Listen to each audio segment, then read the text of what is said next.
Welcome to Popternative, where we dive into topical discussions from the worlds of pop culture, social media, and sports.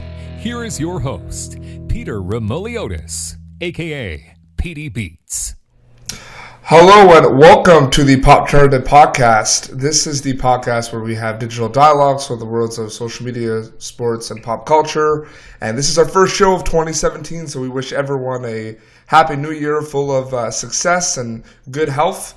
And we're starting with a really, really cool, interesting, newer type of panel that we don't often have on Popternative. We're going to talk wrestling, but specifically we're going to talk independent wrestling, the indie wrestling scene. So I'm really, really happy to be joined by two wrestlers. I'm going to quickly introduce them. First, we have from PEI, we have Kowboy Mike Hughes is with us. Mike, thank you for coming on the show. Thanks for having me. Really appreciate it. No problem. And then we have from Atlanta, Georgia, we have Adrian Armour. Adrian, welcome to the show. Thank you, sir. I'm glad to be here. No problem. So, opening remarks, Mike, and we can have Adrian. But, Mike, just tell us a little bit about yourself. You've been wrestling for quite some time right now. Just you recently got back from India. Just tell us a little bit about your journey and what you're up to lately.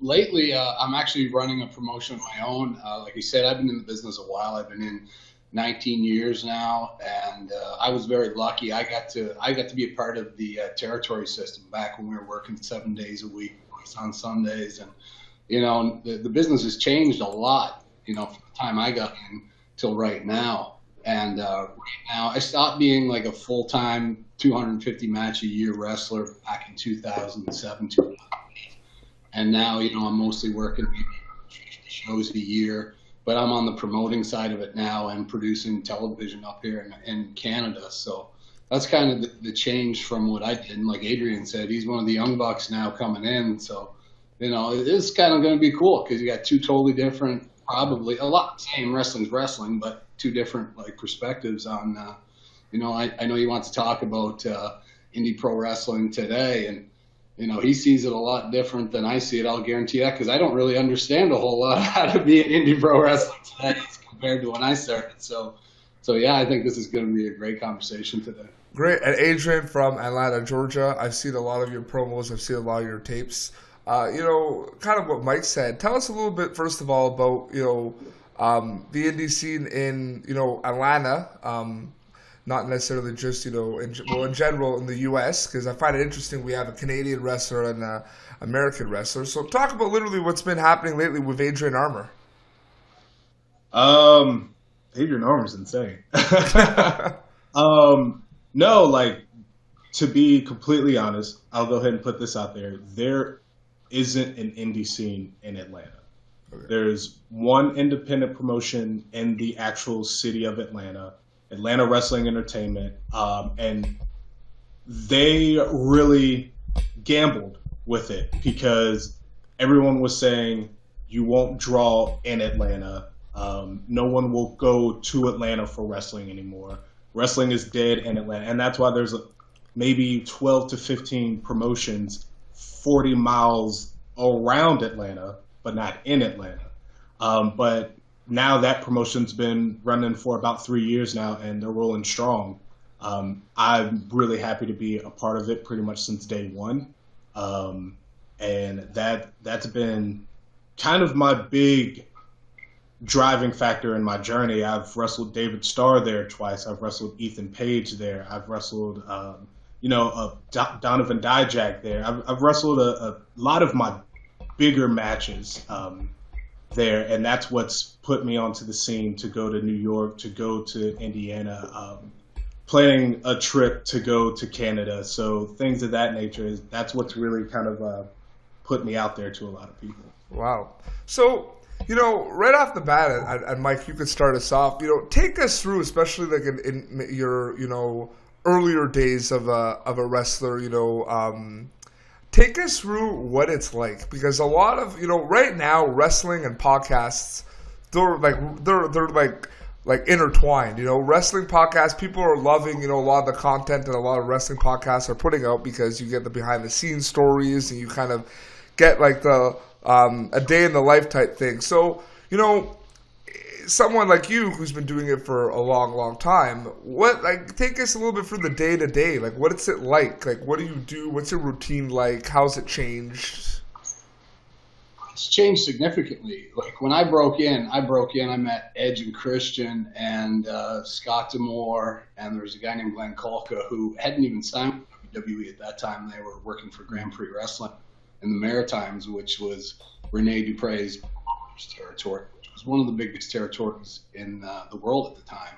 And they were coming through here learning, and they had Bad News Brown, Rick Martel, Don Callis, who was the Jackal. And I just met those guys at the gym, and they came up to me, and I'm 6'6", and at the time I was 280 pounds. I'm down to 260 now. Like I said, I'm getting old.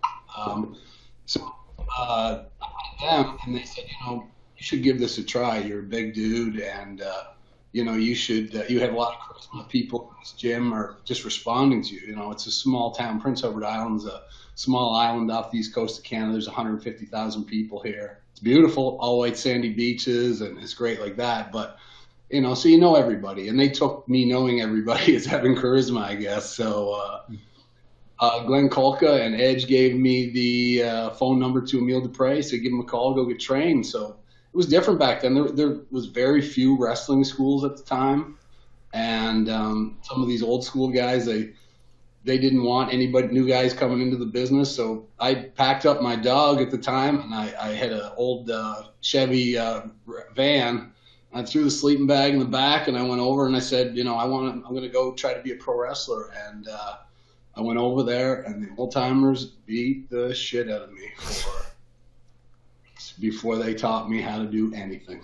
And it was awful at the time. I bruised kidneys. I was pissing blood. My nose was broke, and they stretched the shit out of me and everything else. And at the time, I thought it was awful. But, I was glad to be like one of the last of that generation, and I take pride in being one of the last of that generation. But then I knew very little. Like they just taught me how to bump, how to whip somebody off the ropes. And that was it. And then it was baptism by fire. I went right on the road after a couple months of training, 1 month of getting the shit kicked out of me and 1 month of learning a few of the ins and outs. And then I went right on the road for 157 days straight.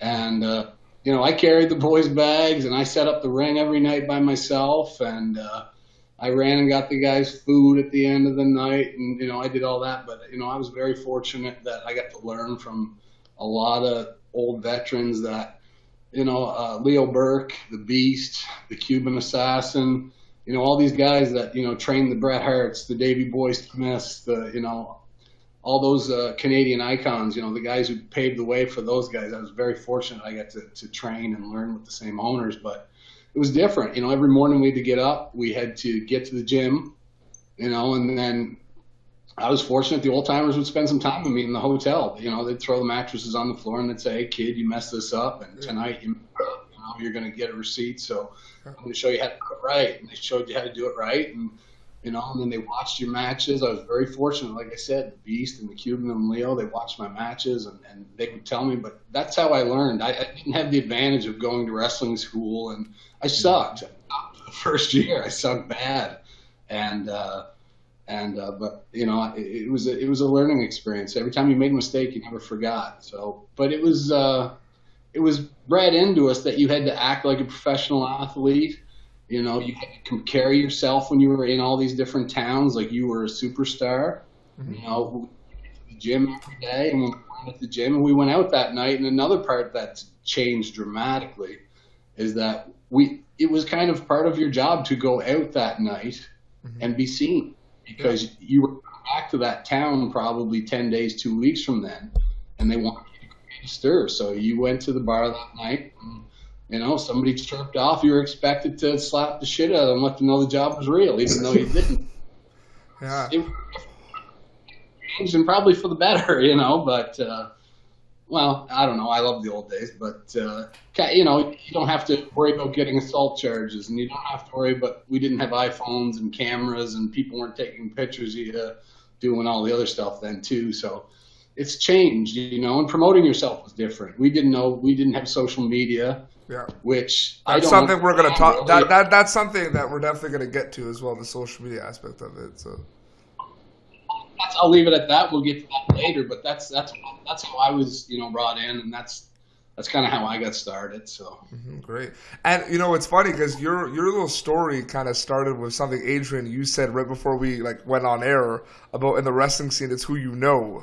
Mm-hmm. Which is I think a perfect segue to tell us a little bit about you, because what I like, Adrian, is you're using social media a lot as well to kind of show the behind the scenes. I like sometimes you'll post photos of you working out in the gym and that type of stuff. I think that's very important. But tell us a little bit about your day-to-day routine. Is it is gym a huge part of it? Is a lot of it working on getting work, or is it, what's the balance like about your day-to-day routines? Well, luckily I was brought in with a very similar mindset. PYT Fred Avery trained me. He trained Glacier from WCW. He also trained a handful of other people. So his mindset was very similar. I didn't really get the as a lot of people would say, the new age or the new version of pro wrestling school or anything like that. Mine was very gritty, very hands-on. It was intense, but I had a very similar situation to where I just went to a show that was in my current town that I was living in, and they saw me in the crowd, and they're like, "You're way too big to just be sitting in the crowd." They invited me to a few training sessions. I went out, got my ass kicked for a few times, and then sooner or later, once they realized that I wasn't just going to sit around and get my ass kicked, then they're like, "Okay, well, maybe we can actually train this kid." So did training for a little while, and then immediately it was, is this kid going to sink or swim? So I had weekends where it was like Thursday, Friday, Saturday, Sunday, regular job throughout the week, Thursday, Friday, Saturday, Sunday, and it just went. And a lot of guys that were just breaking in were barely wrestling one time a weekend, let alone 3 to 4 times a weekend. And some of them were maybe just training show matches. Some of them were actually on the road. And then my first out-of-state match was at his promotion that he was going back to, and they sold out with about 3,000 to 4,000 people, and I was it was like a culture shock for me. But I've always been a performer my whole life. I did karate for 12 years. I was on the drum line. I've done a lot of different things, so I've always been in front of large amounts of people. So I actually get that adrenaline shock instead of cowering down, and it was great. And ever since then, it's just kind of been a snowball effect. Nowadays, I'm such about business, always. Marketing, brand development, promotion. I have a few fitness sponsors, which is why I do the gym post and the supplement posts and things of that nature, because being sponsored by them, I'm obligated to post so many about so many things. Yep. Brand and logo development. A lot of people, especially where I've only been in I'm going on 4 years now. So I haven't been in that long, but a lot of people that are around the same age as me as far as wrestling don't understand the importance of brand development and things of that nature, which to me nowadays hurts you as a professional wrestler, because if you don't, a lot of people are looking for those things outside of the ring as well. Once you captivate them in the ring, they're going to look for a T-shirt, a promo picture, a DVD, at least a social media page, so they can keep up to where you're going to be afterwards. And if you're not keeping up with those things, especially if you're not established yet, a lot of people aren't going to care to dig through the vast internet to really find who you are. You got to have that, and it's got to be updated. It's got to be constant. I know a lot of people that's reached out to me for bookings mainly just because of social media. Yeah. They're like, your social media. Mike, you started off too about saying you're not really that social media savvy, but I found you through social media. I found you through. I do work with the Quebec Major Junior Hockey League, and you did something with the Charlottetown Islanders, so that's how I found you. With me, it's not so much the social media part. I understand the basics. I mean, very basics. But for me, it's getting out and doing stuff. I do a lot of things with the Islanders major junior hockey team. You know, I lead them out on the ice and I give them a pep talk. And we have a professional basketball team here, the Island Storm, which I do the same thing too. I do a lot of charity work. In the last 7 years, I've raised over $250 million for various charities, for Children's Wish Foundation, Make-A-Wish, Cancer Society, etc. So I'm doing the same thing, but it's not so much on social media. I'm actually getting out and having my person. And for me, being a big guy, for people to be able to relate, like if I walk in a room, people see me. Like I'm sponsored by Harley Davidson, and they told me that one of the best things, they said, we can put a billboard up anywhere, but I can put a shirt on you and draw more attention than any billboard.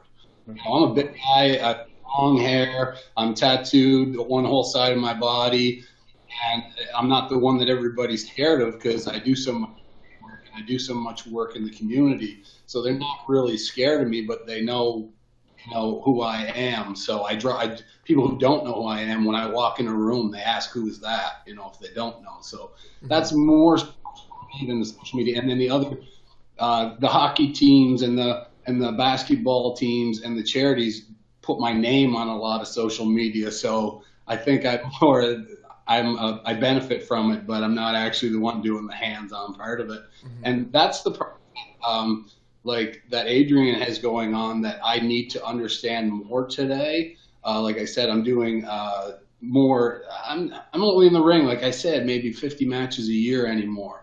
And like I said, it's mostly on tours, like to India or Korea or places like that. And you know, probably maybe 20 local shows. You know what I mean? I'm at my age, I'm going for more quality shows than to get experience.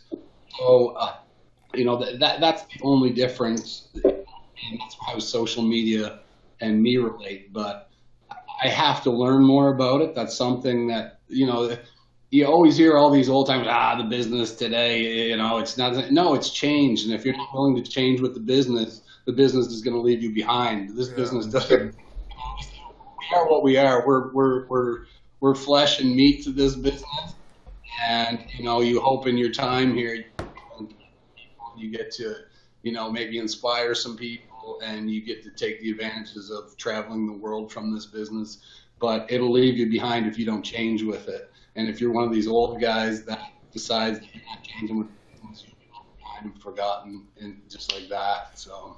Well, okay, so yeah, no, that is it, and you know, both of you, in my opinion, do a great job with social media. So we're not gonna, you know, there's other things I wanted to talk about too, but there's two specific things I want to talk about. Adrian, I want you to start us off here. So the first thing I want to talk about is we know, and I don't, and you know, this is just like a quick little question. Like it's not to have a huge discussion, but you know, there's a lot of challenges about being a wrestler, let alone an independent wrestler. There's a lot. If you had to pick the one that is like the most challenging, whether it's like, you know, the living aspect of it, the finding work aspect of it, the inside the ring, is there one for you that stands out like it's the biggest challenge? I think I speak for most of us, and I'm pretty sure it's going to be financial. Okay. We put a lot up front for hope, I would say, whether if it's travel, whether if it's buying merchandise, anything of that nature. I think financially, independent wrestling is a big gamble, and until you really show that dedication and that drive and really accumulate, you know, the demographic that you're looking for, financially, it's always going to be a gamble. And Mike, what about you? Could speak to that. Anything else too? Like I also find, you know, the financial, but that also has to do too with, you know, getting work. Because I find that, you know, probably a very hard, like the most hard thing, you know, getting on these indie shows and, you know, getting out there, getting the exposure. And making a name for yourself now is definitely a lot harder than it was before. You know, for me, it's your emotional investment. For, like, if you have a family, that's the toughest thing on this business. You know what I mean? One, the financial, If you're not making money, it's stressful on your family. But the other part is being away. I used to go on 8-month tours to 2-month tours at a time. I would go to Europe and I would work for Brian Dixon for 8 months. And then I would go to Germany. I'd be home 4 days and I would go to the German tournaments in Hanover. And then after that, I would come back and I would go to Puerto Rico for 2 years. I went 2 years straight without seeing my wife. I was home for 1 week the year they had the Olympics because Telemundo was covering the Olympics, and I got to come home that year. That's the toughest part. And even when you are making money, sometimes your family doesn't care. They want you home. You know what I mean? That is going to be a tough time. And I think that's a big thing that people struggle with after the independence. Like a lot of the guys who I started with and broke in with, the Bobby Roodes, the Showtime Eric Youngs, all the Kurgan, all these guys that were in the WWE, getting there is a challenge, but getting there and being on the road 365 days and juggling your home life and money isn't worth it to them, and it is. That's always a conflict. See, that's what I would have. That's what I would have thought would be besides financial, Adrian, like the being on the road. Like that must be, the hardest thing. Like I've heard stories, and I used to be in the music industry as well, and same thing with touring bands. Going show to show in a van, and a lot of bands, the smaller indie bands have defined it like almost like being homeless on wheels in in a van, traveling all around the world, not eating that much, not having that much time. Like I feel like that is the big thing. And to comment on what you just said about the people you broke in with, one of my biggest pet peeves is, and I think you get this, with a lot of fans, but that people don't realize that a guy like Kevin Owens has been wrestling for such a long time.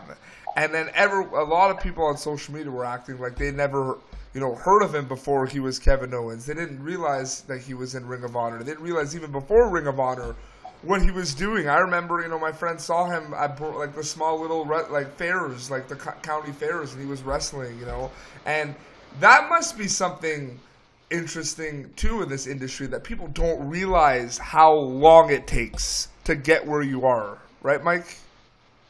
How long it takes to get good at this business. Anybody can do the moves.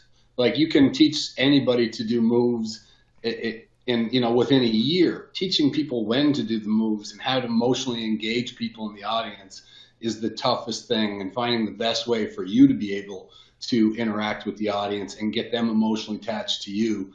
That is the hardest thing in this business to figure out. And that takes years. Some people get it quicker than others. I was with Bobby Roode when he broke in, and we were a tag team, when he first broke in, and that guy was just a natural. How it took this long for him to get WWE, that's the politics side of the wrestling business. That guy is so good. I've ring with a lot of people all over this world. I worked in New Japan. I worked all the biggest companies in the world, and Bobby Roode is as good as it gets.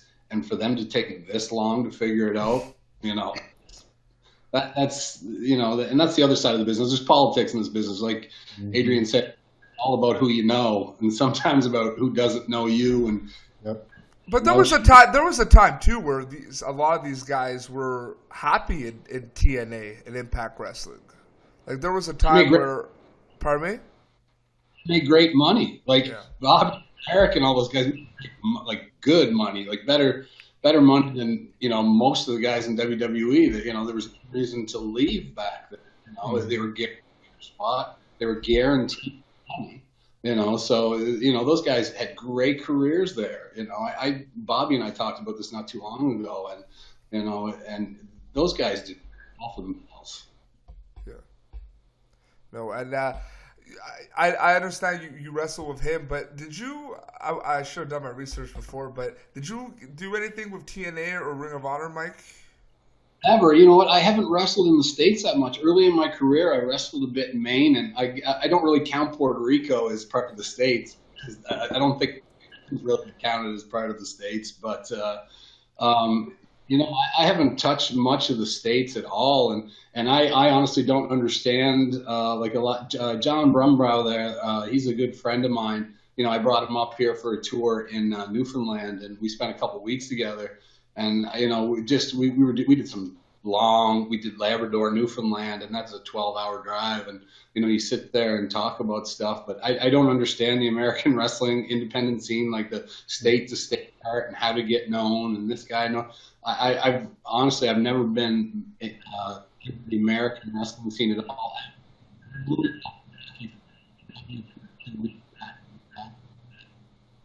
And that was probably the longest stay I've had in American wrestling at all. Absolutely.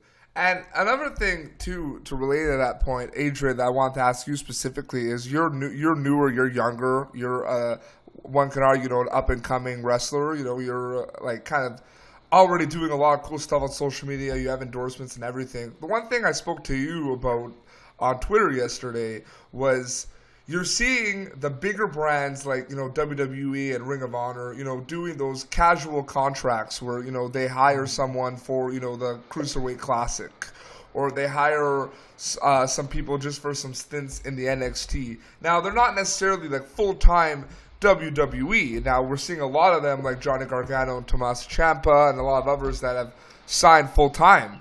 But, Kota Ibushi did kind of a part-time thing. That must feel good for guys like you to see that that's now an option in the industry, where you can kind of do a little stint with WWE or Ring of Honor and get involved in a project rather than killing yourself to get signed in their development territory, but maybe having an opportunity like a little tour on the side or a little tournament to kind of meet some people, network, and maybe build something up, right?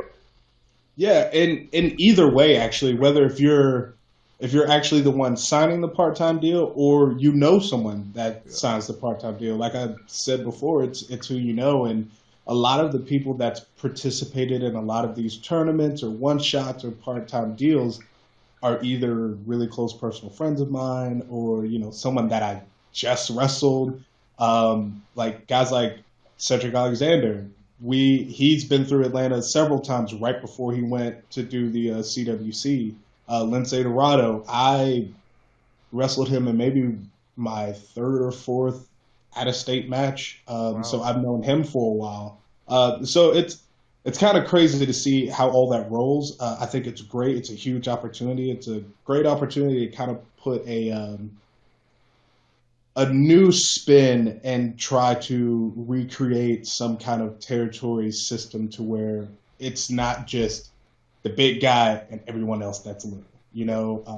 It's starting to kind of spread the circulation a whole lot better. That's why the UK tournament that's happening, our champion for Atlanta Wrestling Entertainment's in the UK tournament.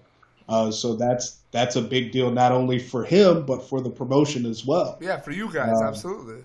Yeah, but then, of course, there's the other side where it kind of puts the promoters and the bookers in a hot seat because it's, okay, what if he gets a shot to get his deal back? Then, he signs and, well, we're out of the jail. So it's definitely an interesting seat on things, but I think it's really good for a lot of guys to get opportunities that they didn't think would happen for another 4 or 5 years.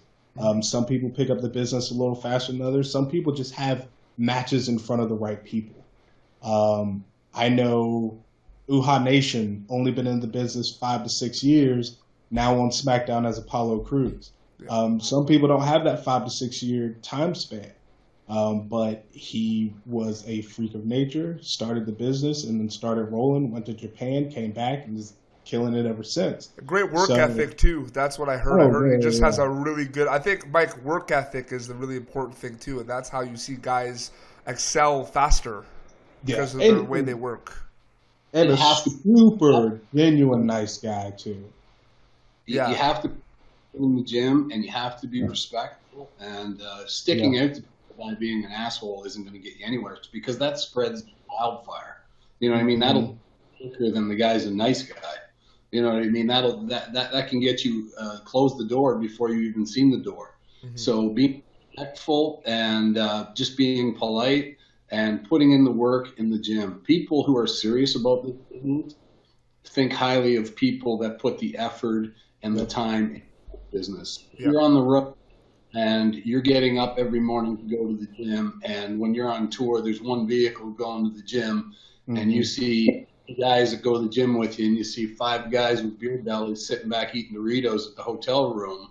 If somebody calls and says, I need 3 guys to go here, the guys you just spent the 2 hours at the gym with are probably going to be the guys that you're going to, because those are the guys, they usually are better. There's the odd occurrence. I'm not, everybody has to be a bodybuilder, but everybody has to have that work ethic. You know what I mean? Everybody has to have that drive to want to be better and do the things that you need to do to be better.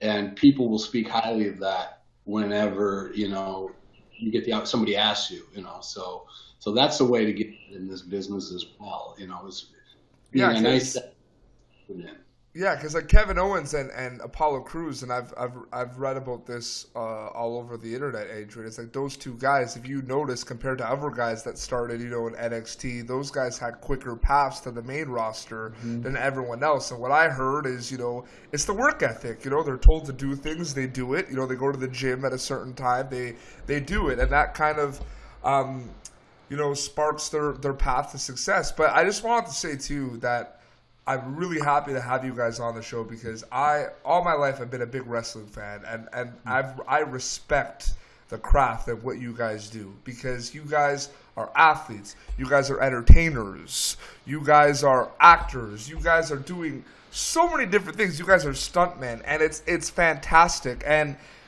I've been watching wrestling all my life because I think that in the ring, it's great, but the production aspect of a show, you go to a show, the wrestler comes out in his entrance music, the crowd just loves it. Like, I love that aspect of it. The show aspect of it is what makes it memorable for me. There is no purer form of entertainer in the world than a pro wrestler. Arnold Schwarzenegger doesn't do his own stunts. He might takes, not knocking Arnold there. But we don't get 4 or 5 takes to do something. We don't get a stuntman. We're live in front of the crowd.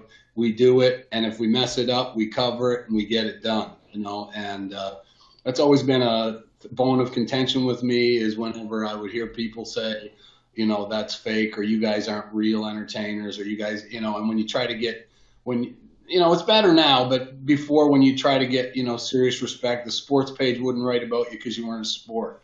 The paper wouldn't write about you because they didn't think that you were real entertainers. You know what I mean? But, there's nobody that arouses more emotion. How many times you see somebody in a movie theater stand and yell or spill their drink, or, you can't emotion. Pro wrestlers and what we go through, the sacrifices we make, both physically, emotionally, financially, and to be able to put on the form of entertainment that we do and do it as well as we do, there is no pure form of entertainer or no better form of entertainer in the world than a professional wrestler. Adrian, can you speak to that a little bit? Oh, yeah, definitely. I feel mainly because, once again, no one's going to be in a movie theater, standing up and screaming, or maybe arguing with the person next to them because they don't agree that guy is the good guy or anything like that, because there's not that personal investment. When you see a person, and that's why you see people cry during concerts and things like that. When you see a person live like that already creates a bond right there. And then if you see them go through the journey, whether if it's a 6-month spiel or if you see them just in that match, you're seeing them go from, confident to broken down to destroyed to hopeful to really trying to get, something behind themselves to feel that they can actually win in what they're doing. You're seeing this journey, and either you can live vicariously through that and go through that journey with that person, or you can completely disagree with it and hate that person. Either way, you're invested. And that's something that there is no other entertainment, period, that has. Even in MMA and UFC now, they are taking so much of the professional wrestling aspect to become that emotional brand. And you can see it in their video reels. You can see it in their interviews. You can see it in the newer MMA fighters that are coming in now. Usually MMA was just the bell rings, you hit each other, whoever wins, that's it. Now there's videos, interviews, packages, all this kind of stuff that literally, if you were to watch 2099 Raw, it's almost the same template. Yeah. So the fact that other brands of combat sports understand the level of investment that professional wrestling has, a lot more people are going to do the same. Like Mike said, there's a lot of times you would do something great or you would see something great in professional wrestling and there wasn't an article about it. There wasn't a sports news, anything about it. But I know when Kimberly won the Chikara Grand Championship, it was in Rolling Stone magazine. And that's not only a wrestling thing, that's a female wrestling thing, which is still like, for some reason, behind the curve of progression when it comes to wrestling. So the fact that that was in Rolling Stone magazine, like that's a big deal. It's a huge progression. It shows that wrestling is no longer that thing where people are in bars and like, oh, so you like professional wrestling? It's not like that anymore. I know there's a lot of people that proudly like, oh yeah, I dropped off for a little while, but I'm back into it. I love it and this. So people are starting to get excited about wrestling again, and that's a really, really great thing. Great. Well, I think we're going to wrap up, but I thank you both for coming on the show. Mike, closing remarks. We really appreciate you coming on the show, man. You have really cool stories, and we were really happy for you to come on and share them. Closing remarks, tell us a little bit about where we can, keep in touch with everything you're doing, and, tell us a little bit about maybe your wrestling organization now. You can follow us at redrockwrestling.com, and we have a TV deal with Bell TV, and there's a link on there where you can watch our bi-weekly episodes for our TV show. We're an old school wrestling brand, like we're 80s wrestling, and we have some of the best talent in the world. We have who wrestles for us, Brody Steele, who is one of the best big men in wrestling of all time. He's the best hidden secret in the world. He spent most of his career overseas, and now he was the one who just drew that house with Kali for 72,000 people in India. It was amazing, to be a part of that. But yeah, Red Rock Wrestling, we're drawing some of the biggest crowds in Canada right now, smallest province. So we just did a show here on the weekend, 1,500 people, in the place with Patrick. And, redrockwrestling.com. You can follow me on Twitter at Kowboy, MH, spelled with a K. Follow me on Facebook. It's just under Mike Hughes, because I don't know if you noticed, but I got a lot of media attention here a couple months ago. I was banned from Facebook for using Kowboy with a K, which made national news here in Canada. But they thought I was a terrorist or something. I don't know. They said I might be working under some false name, and I don't know. But I did not hear anything about that. That's not CA. There's a story about it, how that it was just ridiculous. But it was about how Facebook was getting rid of false names or something like that, which was Mike Hughes isn't even my real name. But they all that. But anyway, yeah, you can, like I said, follow me on at Cowboy MH on Twitter, Mike Hughes on Facebook. I think there's a Cowboy Mike Hughes fan page, but redrockwrestling.com. We have great talent. We get thousands and thousands of emails, people wanting to be a part of the shows. And if you ever want to, feature some American wrestlers, Adrian Armour is right here. Yeah, always looking for American wrestlers, but as you know, in the business, it's all about, if it doesn't make dollars, it doesn't make sense, and you can't come up here, for, with, the way trans bills are and stuff like that. But he said he's coming to Canada, so if you're in the country, and which is, I was just going to get me started on another topic, which is Canadian wrestlers can never get into Canada. They got us on the border, we get banned for 5 years if we get caught coming to the country, and work papers and all that stuff. But we always allow the Americans in. We're friendly Canadians, so we always for some shows in the Maritimes, one of the greatest territories in the wrestling business. If you don't know about it, you should look it up, Maritime Wrestling. And we'll get you over before Trump builds the wall, and we'll speak it. Adrian, thank you for joining us. Tell us where we can follow you and about the promotions that you work with. Oh yeah, of course. You can follow me on Instagram at Adrian Armour EX, the letter E and X. Then you can find me on Facebook, Adrian Armour. I have a fan page as well. It's Adrian Armour. Try to keep everything kind of consistent. Yep. My Twitter handle is at official A Armour. So of course the first A stands for Adrian and then Armour. And then you can find me on YouTube, Adrian Armour as well. And then you can go to the Atlanta Wrestling Entertainment site, which is atlwrestlingent.com. That's basically where you can find anything that's updated around here. We are also partnered with a wrestling promotion in Indiana called Pro Wrestling Freedom. Yep.